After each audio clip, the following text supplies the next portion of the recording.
Soy doctor en arqueología por la Universidad de Leiden y actualmente también en esta universidad eh, estoy insertado como investigador postdoctoral dentro del proyecto Nexus 1492, que es un proyecto financiado por la Unión Europea y que desarrolla esta universidad y otras universidades europeas con diversas instituciones del Caribe y que está enfocado esencialmente en el estudio del encuentro colonial en el Caribe y el impacto global de este tipo, de esta situación que se dio, que tuvo su núcleo aquí en el Caribe insular sobre todo. Eh, Aunque trabajo ahora esencialmente en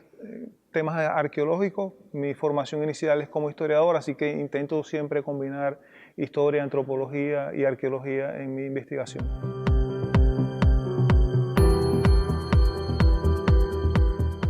Ahí trabajé alrededor de 20 años. Eso es un departamento de arqueología perteneciente al Ministerio de Ciencias en Cuba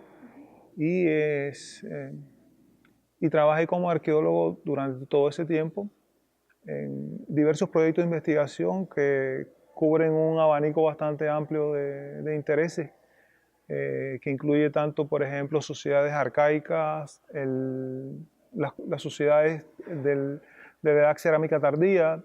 sobre todo en una zona que se llama Banes, en Cuba, que es uno de los espacios de mayor concentración de sitios arqueológicos y de patrimonio arqueológico precolonial de Cuba, y también donde hay una gran cantidad de sitios indígenas que tienen objetos y elementos de los europeos, y que por eso son importantes para entender el proceso de arribo de los europeos y de interacción con las sociedades indígenas. Y en este espacio hay un lugar que se llama el Chorro de Maíta, que es un cementerio que siempre se pensó que era un cementerio precolombino y que como parte de las investigaciones en las que participé en Cuba hemos podido identificarlo como un cementerio colonial y un lugar donde existió un pueblo de indios encomendados, el único que se ha podido identificar hasta ahora en el Caribe.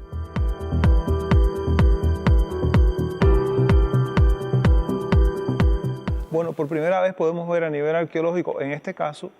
cómo era la vida de los indígenas encomendados. La encomienda es el sistema que imponen los españoles en las Antillas Mayores para manejar la fuerza de trabajo indígena. Y suponía que un grupo de indígenas tenían que trabajar bajo coerción para un español durante varios meses al año para pagar supuestamente el proceso de evangelización y de instrucción civilizatoria que este español le iba a ofrecer.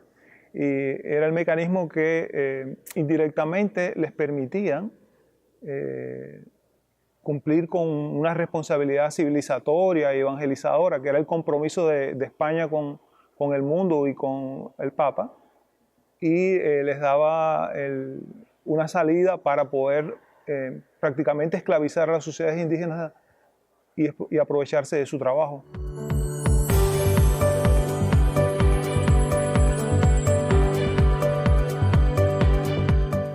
Yo creo que ha sido útil el trabajo mío para tratar de conectar, por ejemplo, lo que es la arqueología precolonial con la arqueología colonial, porque siempre los arqueólogos que trabajamos en el mundo precolombino estamos un poco separados de los procesos históricos que se dan a partir de la llegada de los europeos. Y tempranamente esto fue un tema que me interesó por mi formación como historiador.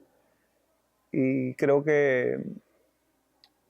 tratar de obtener toda la información sobre esto y buscar modos de conectar estas dos historias es algo que ha sido importante para mí y que ha generado también cierta cantidad de información producto de mi trabajo y de la colaboración que he llevado en este tipo de investigación con expertos de diversas instituciones caribeñas y de otras partes del mundo que quizás han impulsado el conocimiento en este sentido, sobre todo en temas cubanos, y ahora estoy tratando de llevarlo a temas de la República Dominicana, de entender cómo se incorporó la materialidad europea a las sociedades indígenas, cómo respondieron ellos a estos procesos de vínculo, y también de entender cómo se insertaron los indígenas en el mundo colonial y romper un poco con el concepto de que hubo una desaparición inmediata, una destrucción total y definitiva del indígena y de su sociedad, y que por tanto no dejaron una huella importante en nuestra cultura y en el mundo contemporáneo caribeño. Yo creo que por ahí anda mi principal trabajo, sobre todo en los últimos años.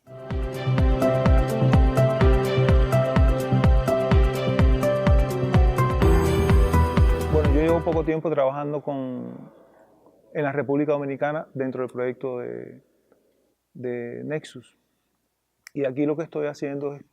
tratando de comparar el caso de la española con Cuba, en lo que tiene que ver con los indicios de supervivencia indígena, reflejado todo,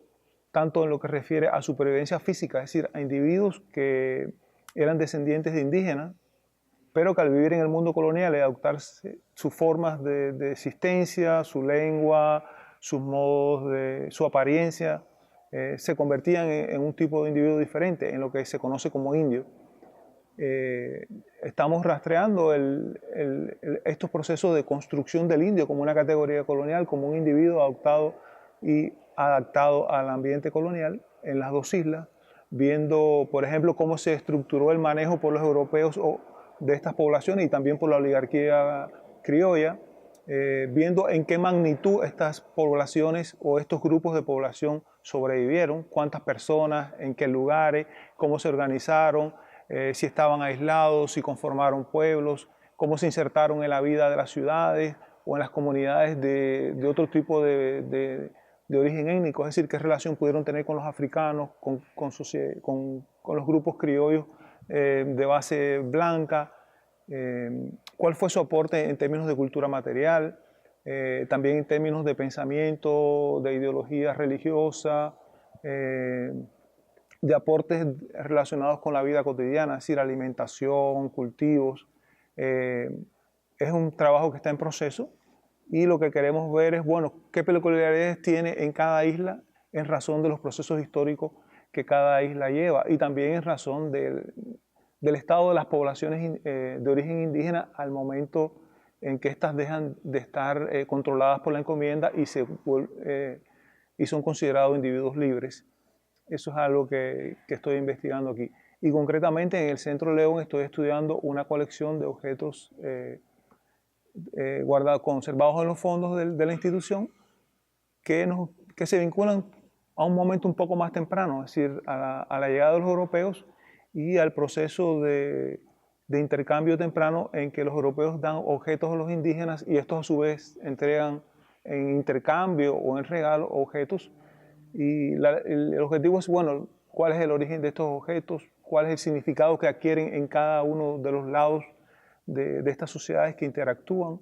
qué nos dicen de la sociedad y de sus modos de relacionarse con nosotros. Por ahí anda la investigación que estamos haciendo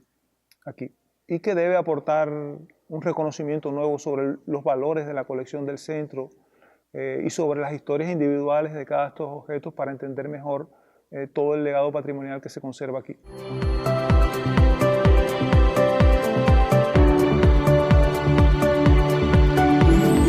La colección en general es muy valiosa, muy diversa, con piezas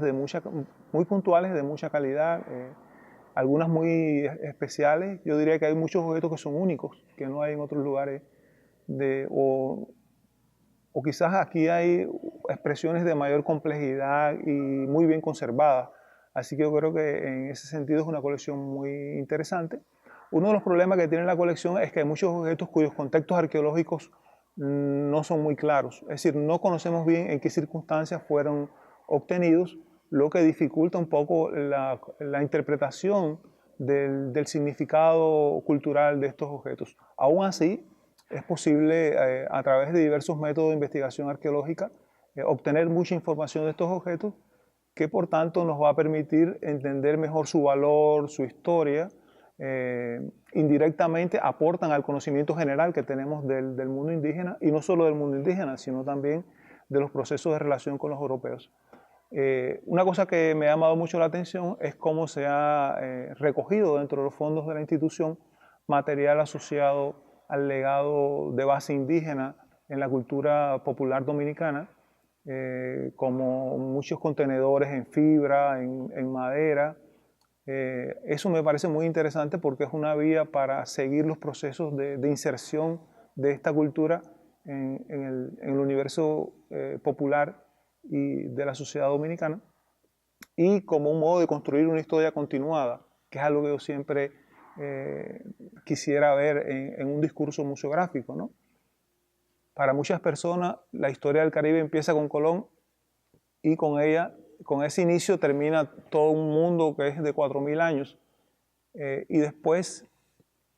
se sigue hasta un precedente donde ese mundo no tiene ninguna contribución. Y yo creo que a través de esto, ¿no? Es decir, construyendo un vínculo entre el pasado precolombino, el arribo europeo y el legado indígena, se recupera un discurso de continuidad histórica que es vital para entendernos de un modo más completo como sociedades, ¿no? Así que yo creo que esa es una potencialidad que ya que la institución desarrolla, pero que puede ser todavía mucho más manejada y mejorada una vez que estos objetos puedan ser estudiados a mayor profundidad, que es algo que queremos hacer aquí diversos investigadores asociados a Nexus. Es decir, tratar de darle un contexto de información a los objetos que permita comprender mejor su valor patrimonial y también el potencial de información que pueden ofrecer.